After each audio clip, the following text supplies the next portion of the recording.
Amén. Amén. Es bueno estar en la casa del Señor. Déjeme ver su Biblia. Levante su Biblia. Ok. Déjeme ver su Biblia. All right. Amén. A ver, levántela. Levante su Biblia. All right. Amén. Ok. Si tiene una Biblia en la casa, de nada va a servir si no la lee. ¿Verdad? Y cuando nosotros leemos la palabra de Dios, todos digan conmigo epístolas. Desde el libro de Romanos hasta el libro de Judas, esas son las epístolas en el Nuevo Testamento. Y las epístolas eran cartas escritas a diferentes congregaciones en diferentes lugares. Por ejemplo, el libro de los Romanos era la iglesia que estaba en Roma. El libro de Corintios era la iglesia que estaba en Corinto. El libro de los Gálatas eran las iglesias que estaban en Galacia. Colosenses, Colosa, Tesalonicenses, Tesalónica, Filipenses, en Filipos, etcétera, etcétera, etcétera. Algunas de ellas fueron escritas a pastores que pastoreaban diferentes, no solamente congregaciones, sino eran obispos, eran pastores de pastores, y ellos estaban a cargo de grupos de iglesias que se reunían en las casas. Y por ejemplo, Primera y Segunda de Timoteo y el libro de Tito fueron escritos a pastores, a obispos, pastores de pastores. Y luego hay epístolas generales que llamaríamos como Primera y Segunda de Pedro, Primera y Segunda y Tercera de Juan, que fueron escritas, ¿verdad?, a diferentes congregaciones donde quiera que se leían. Y las epístolas, desde Romanos hasta Judas, nos enseñan dos cosas. Tienen un propósito, dos propósitos principales que tienen. Una de ellas es enseñarnos lo que creemos. Enseñarnos lo que creemos. Por ejemplo, ¿qué creemos? Creemos que Jesucristo resucitó entre los muertos. Creemos que Jesucristo va a regresar. Creemos que somos salvos por gracia. Creemos que la sangre de Jesús es la que nos limpia de pecado. Creemos que Jesús es Dios. Creemos que Jesús es Rey. Creemos que Jesús va a regresar. También nos enseña no solamente lo que creemos, sino nos enseña cómo vivir también las epístolas. Nos enseñan dos cosas: qué creemos, y luego nos enseñan cómo vivir, cómo debemos de comportarnos nosotros como cristianos. Y si hay cristianos que no se están comportando bien, cristianos que no se comportan bien, entonces es por una de dos razones. Una, están ignorantes de cómo deben de vivir como cristianos, o segunda, saben cómo deben de vivir y no les importa practicarlo. Pero las epístolas nos enseñan, y Jesús nos dijo algo acerca de la Biblia, y vamos a enfocarnos ahí en las epístolas un momentito nomás. Jesús dijo que había que escudriñarlas. Él dijo que debíamos de escudriñar su palabra. Y cuando yo leo esa palabra, yo no sé si a usted le pasa lo mismo, a mí palabras me pintan imágenes en mi mente. ¿A qué tantos más les pasa eso cuando leen una palabra? Cuando yo leo escudriñar, me imagino un hombre que está con una pala escarbando, quitando la tierra, que está buscando algo, que está trabajando. Y esa es la imagen que viene a mi mente cuando Jesús dijo que escudriñáramos las Escrituras. Él está diciendo: estúdialas, escárvales. Cuando leas algo que no entiendes, entonces estudia y busca llegar a entender lo que no entiendes. No simplemente lo ignores, sino que escudriña. Cuando una persona está buscando un tesoro, el día de ayer tuvimos a nuestras nietas en la casa, y cuando fuimos a recoger de la escuela, iba conmigo Eva, íbamos a recoger a su hermana Alía, y luego nos trajimos también a Esteban para la casa, íbamos a recogerlas, y cuando íbamos para allá me dice Eva, Grandpa, me dice, enséñame dónde está un tesoro. Y me sacó de onda. Las niñas a veces, mis nietos me sacan de onda. Y le dije, ¿sabes qué vamos a hacer, Eva? Le dije, uno de estos días ustedes van a venir a nuestra casa y yo voy a hacer un mapa donde está escondido un tesoro. Y yo les voy a dar a ustedes el mapa y ustedes van a tener que encontrar el tesoro donde yo lo escondí. Y me dice la niña, let's do it right now, Grandpa. Dice, vamos a hacerlo ahorita. Le digo, no, está muy caliente. Le digo, vamos a esperarnos que no esté tan caliente. Y ya cuando refresque un poco, voy a enterrar en el terreno de nosotros, voy a enterrar algo para los niños y luego les voy a dar un mapa y les voy a decir, ok, sigan el mapa y vayan y encuentren donde yo les escondí algo y luego, luego descúbranlo. Y no sé todavía qué les voy a poner ahí, a lo mejor un retrato de su grandma, no sé, pero les voy a hacer eso a mis nietos. Y cuando yo recuerdo la exhortación de Jesús a nosotros, a su pueblo, que dice, escudriña la Escritura. Jesús quiere que nosotros escarbemos la Biblia, que busquemos por qué la Biblia dice lo que dice. Y yo me hago preguntas y digo, ¿por qué Dios pondría esto en la Biblia? ¿Por qué estará esto en la Biblia? Y ahorita yo les voy a confesar que yo estoy ya por tiempo tratando de encontrar un significado de algo que yo leo en la Biblia. Y eso es cuando Jesús va al estanque de Betesda y se acuerdan que se encuentra con un hombre que está paralizado y que viene un ángel y mueve las aguas del estanque de Betesda y el primero que se mete en el agua es sanado. Y Jesús encuentra a este paralítico y yo conozco la historia, pero hay algo que Juan dice, porque Juan es el único que relata esa historia, este milagro que Jesús hizo. Dice que el estanque estaba cerca de la puerta de las ovejas.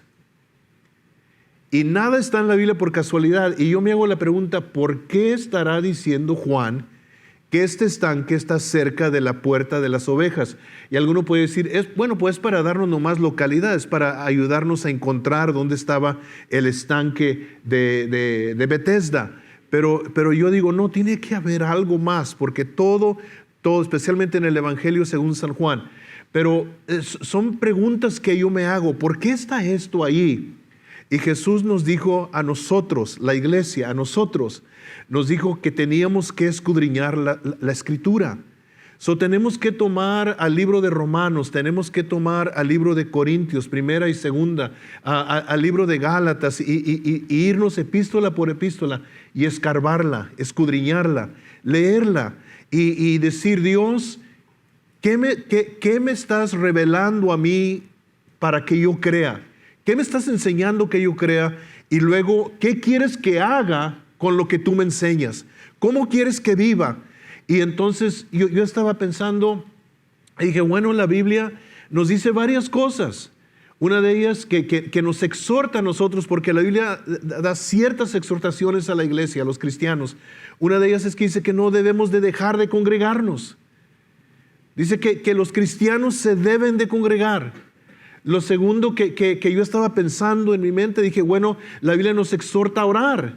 Jesús nos dijo que teníamos que orar, teníamos que meternos en nuestro aposento, cerrar la puerta y encerrarnos con Dios y buscar a Dios en oración. Y nos dice la Biblia que tenemos nosotros también que ayunar y que debemos de nosotros querer ir en una disciplina todavía más profunda con Dios y ayunar. ¿Y por qué? ¿Por qué es tan importante y tan indispensable el ayuno o el orar o el congregarnos a la iglesia? Porque todo tiene un propósito y no lo vas a descubrir hasta que no lo practiques. No lo vas a descubrir hasta que no lo practiques. Y entonces nos exhorta estas cosas también, pero hay algo que, y yo no sé por qué, a veces nosotros como cristianos ignoramos y olvidamos las cosas básicas de nuestra fe. Simplemente dejamos de practicarlas, dejamos de hacerlas.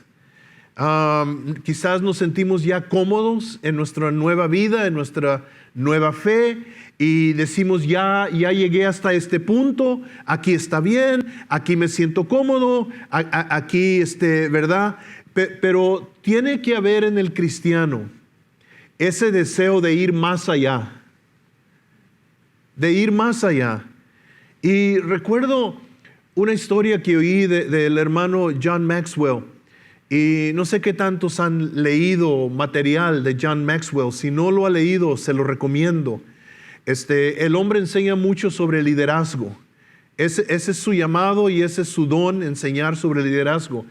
Y él cuenta una historia de que allá en Europa hay un lugar donde hay una montaña y es muy popular que grupos vienen para escalar esa montaña, para subirla.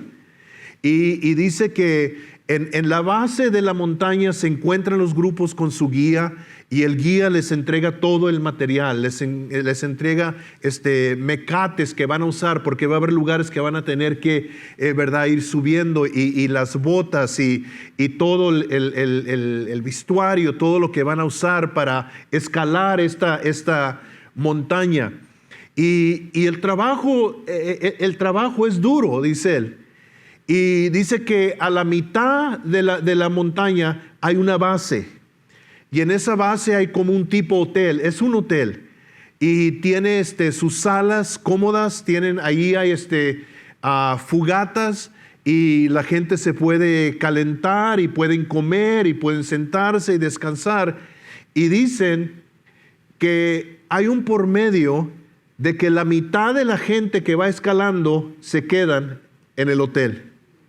Y dicen aquí me voy a quedar, aquí está cómodo, aquí ya me cansé, ha sido dura la caminata y yo creo que aquí me voy a quedar. Pero la otra mitad, dice él, que siguen y sale el guía y le dice, ok, vamos, los que, no, yo no quiero seguir, yo me voy a quedar aquí, ya escalé la mitad, eso ya es bastante, y etcétera, etcétera. Pero el otro grupo salen y se van con el guía y comienzan a caminar, y como el hotel tiene ventanas, ellos van viendo el grupo que va subiendo y subiendo y subiendo y subiendo. Y desde el hotel donde están, se ve la cima de la montaña, donde ellos llegan al punto de la montaña arriba. Y dice que cuando llegan allá, la gente comienza a celebrar y se comienzan a dar abrazos y se comienzan a tomar fotos y comienzan a darse high fives y todos emocionados allá, y los que se quedaron abajo los están mirando y dicen, ¿por qué no seguí? ¿Por qué no seguí? Pero es que se sentía cómodo donde ellos estaban. Era trabajo seguir escalando y optaron por lo más fácil y no siguieron. Y muchas veces el cristiano así es. El cristiano se complace con el lugar donde ha llegado con Cristo y allí se queda. Ahí se queda, ya no hay en él, en ella, un deseo de buscar más de Dios, de desear más de Dios. Simplemente allí donde ellos han llegado, eso es suficiente. Ahí se complacen, ahí se quedan cómodos. Y déjeme decirle cuál es el peligro.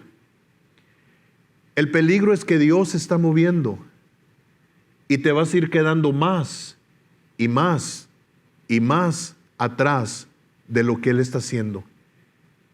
Cuando tú te paras en un lugar, no quiere decir que te vas a quedar ahí. Cuando tú te paras en un lugar como un cristiano, tú lentamente y a veces sin darte cuenta vas a ir perdiendo más y más y más y más. Dios se está moviendo ahorita en la tierra. Se está moviendo como nunca se ha movido. Dios está haciendo cosas ahorita en la tierra que nosotros no podemos verlas todavía con claridad. Y hace poco que nosotros estuvimos en la conferencia allá en Daphne, Alabama, y mientras que estaban hablando los conferencistas, y estaba hablando el pastor anfitrión, y estaban hablando del mover de Dios, y estaba yo pensando dentro de mí, y me pregunté y dije, ¿por qué vine yo a esta conferencia? porque mi hija Noemí nos pagó los vuelos y estábamos todos amontonadillos, ¿verdad? En un cuarto. Y me pregunté yo me pregunté mientras que estaba ahí sentado, dije, ¿por qué vine yo a esta conferencia? ¿Por qué estoy yo aquí? Y los oí a ellos hablar y oí conferencista tras conferencista y el pastor anfitrión y todos ellos diciendo, Dios está haciendo algo en la tierra.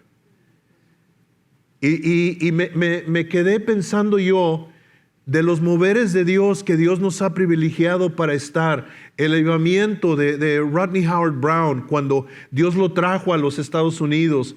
Este era un joven predicador en Sudáfrica y allá él estaba, y cuando oyó él que iba a venir a Sudáfrica, porque venían a grupos de gentes a los safaris a cazar animales y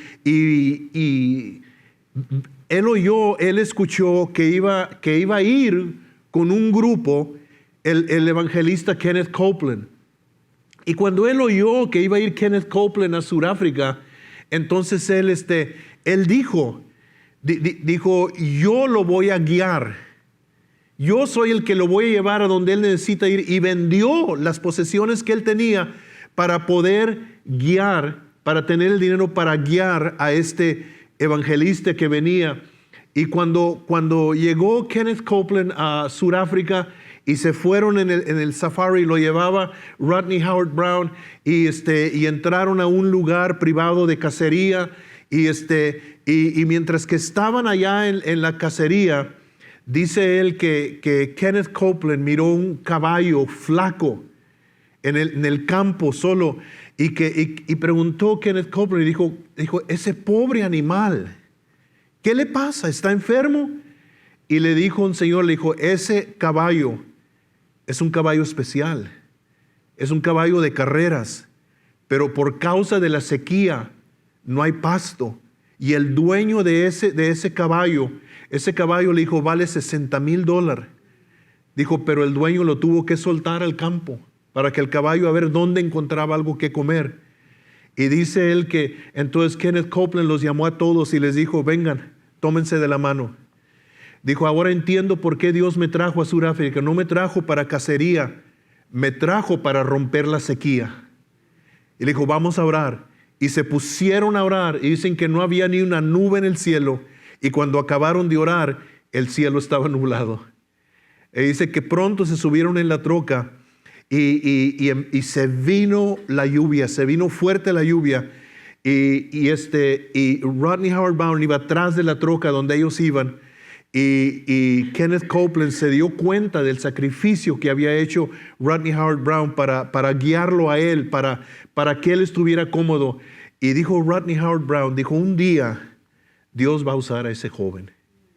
Dijo, va a usar a ese joven para traer avivamiento a los Estados Unidos. Y años después llegó Rodney Howard Brown, dijo, Dios me mandó a los Estados Unidos para traer avivamiento. Y los primeros servicios que tuvieron, nada sucedía hasta que un día Dios rompió el cielo y se empezó a derramar el Espíritu Santo. Y me acuerdo que nosotros estuvimos en esos servicios de Rodney Howard Brown, donde no podías caminar, donde te embriagabas en el Espíritu, nomás de estar sentado en la banca. Y luego recuerdo cuando Noemí llegó de Pensacola, Florida, y la escuela donde ellos estaban estudiando mandaron un grupo de jóvenes para Pensacola a un avivamiento que se estaba llevando a cabo en Pensacola, Florida, en Brownsville, la Asamblea de Dios. Y me acuerdo que llegó Noemí el domingo a las 3 de la madrugada y fui yo a recogerla a la escuela. Y la recogí y se sentó Noemí, venía Noemí más dormida que despierta. Y le digo, mija, ¿cómo estuvo? Y volteó Noemí a verme y me dijo, papi, estuvo bien. Y algo salió de Noemí y se metió en mí. Y dijo, wow, algo trae esta muchacha. Y me acuerdo que despertó un hambre y nos fuimos a Pensacola a ver qué es lo que había en Pensacola. Invité a mi primo Alejo, él invitó otro copastor y fuimos. Y me acuerdo que estábamos parados ahí afuera para entrar a aquel lugar. Estaba lloviznando, estaba frío, y me acuerdo que estábamos en fila. Y me dice uno de los hermanos, de los ministros, porque éramos varios, y me dice: hermano, ¿cómo se llama la iglesia? Le dije: no sé. Me dijo: ¿y cómo se llama el pastor? Le dije: no sé. Me dijo: ¿y está predicando el pastor o está predicando alguien más? Le dije: no sé. Y luego dije: yo no sé nada. ¿Por qué vinimos? Yo no sé nada, no les puedo dar respuesta a ellos. Pero me acuerdo que a las 8 de la mañana había como 700 personas en fila. Y para cuando se llegó el momento que abrieron las puertas de la iglesia, había miles de personas en fila todo alrededor del estacionamiento y de la cuadra. Y me acuerdo que nunca se me olvida, cada vez que estamos en una fila para entrar a un lugar, me acuerdo de Pensacola, porque tenían un morenito con una bocina que decía watch your step, watch your step, single file lines, single file lines. Watch your step. Y todos íbamos: watch your step, single file lines. Y ahí íbamos todos. Pero cuando entramos y comenzó el servicio y la gloria de Dios cayó, no te puedes quedar donde estás. Tienes que tener un hambre por algo más. Tienes que querer algo más. Y entonces, a lo que quiero llegar al punto para terminar con ustedes, es la palabra que Jesús dejó a la iglesia y que la iglesia la toma como si no le hubiera dicho absolutamente nada. Y quiero que vaya conmigo al Evangelio según San Marcos, al último capítulo, al capítulo 16 del Evangelio según San Marcos. Y déjenme decirles cómo trabaja el diablo. Porque hay algunas versiones modernas de la Biblia, a lo mejor usted tiene una de esas, que tienen estos versos separados y luego tienen ahí una línea que dice: estos versículos no aparecen en los manuscritos más antiguos. ¿Alguno de ustedes tiene una Biblia que dice eso? Muchas de las versiones modernas tienen eso, ¿sí? Esa es una mentira de Satanás. Esto es la Biblia. ¿Okay? Entonces Jesús les dijo, el verso 15: id por todo el mundo. Todos digan conmigo: id. Todos digan: id. Dígalo otra vez: id. Voltea a tu hermano y dile: id. Dile: id no quiere decir que te quedes. Id quiere decir que vayas. Id. No, ¿qué tantos de ustedes, disculpen mi mal español, pero qué tantos de ustedes están yendo? ¿Qué tantos de ustedes están yendo? Ese es el problema, que Jesús nos dijo y nosotros lo leemos y lo tenemos de memoria, pero no yemos. ¿Y sabe qué es el error que cometemos? No el pastor va a ir, el evangelista va a ir, el apóstol va a ir, el profeta va a ir, el maestro va a ir, el misionero va a ir. No, tú tienes que ir. Tú tienes que ir. Y está todo un libro en el Nuevo Testamento acerca de la iglesia que fue. Y es el libro de los Hechos. La iglesia fue. La iglesia obedeció. Esa es la primera exhortación que nos da aquí. Ir por todo el mundo. No te estoy diciendo que te vayas a Europa o que te vayas a Japón o que te vayas a algún otro lugar. No. ¿Dónde estás tú? ¿Dónde estás? Ahí donde tú estás, ve. Allí donde Dios te ha puesto, ve. Hay algunos de ustedes que sus familiares saben que son cristianos pero no saben qué creen. Y déjeme decirle la diferencia entre mentalidad, porque esto es muy importante. Donde la Iglesia Católica evangelizó, los católicos creen que son cristianos simplemente porque son católicos. Tú ve a México, a Centroamérica y a Suramérica, y la gente cree que son cristianos. Simplemente porque nacieron en la Iglesia Católica y porque son seres humanos, ellos creen que son cristianos. Pero la mentalidad del Río Grande para acá para el norte, entre los gringos y los evangélicos, la mentalidad es diferente. No simplemente porque naces y eres miembro de una iglesia eres cristiano. No, tiene que haber un momento cuando tú crees en lo que Cristo hizo en la cruz y tú le entregas tu vida y tu corazón. Y entonces hay una diferencia entre quién dice que es cristiano y quién dice que es cristiano. Algunos de ustedes, sus familiares, saben que son cristianos, pero no saben qué es lo que ustedes creen. Y la razón por la cual no saben lo que ustedes creen es porque nunca les han dicho.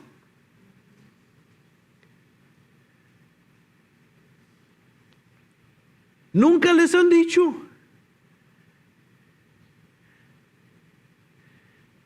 Yo me acuerdo que la persona más difícil que yo jamás evangelicé fue mi papá. Yo me acuerdo que mi papá, cuando llegamos a visitarlos a Laredo, Texas, mi papá se había dado cuenta que éramos aleluyas y me dijo mi papá, me dijo, hijito, déjame hablar contigo. Y me senté con él y me dice, hijo, ¿y qué te pasó, mijito, que te fuiste a meter con esa gente? Dice, esa gente está loca, hijo. Y me acuerdo qué difícil fue testificarle a mi papá del evangelio. Pero me acuerdo que Dios hizo algo que impactó el corazón de mi papá, porque cuando nosotros regresamos a Laredo, mi papá me dijo, hijo, siéntate. Y dijo, hijo, yo tomé tu Biblia y tomé la Biblia de nosotros porque él era católico. Dijo, y leí las dos Biblias, toda la Biblia la leí y dicen la misma cosa. Id por todo el mundo y predicad el evangelio. ¿Sí sabes lo que era un predicador?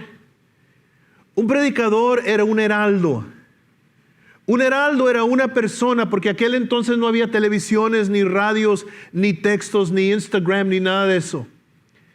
Y cuando un rey daba un edicto, cuando un magistrado daba un edicto de una ley o de algo, él se paraba en una plataforma, a veces una caja de madera, se paraba y alzaba su voz y leía el edicto. En inglés, a lo mejor ustedes que han visto películas viejas, decía, hear ye, hear ye.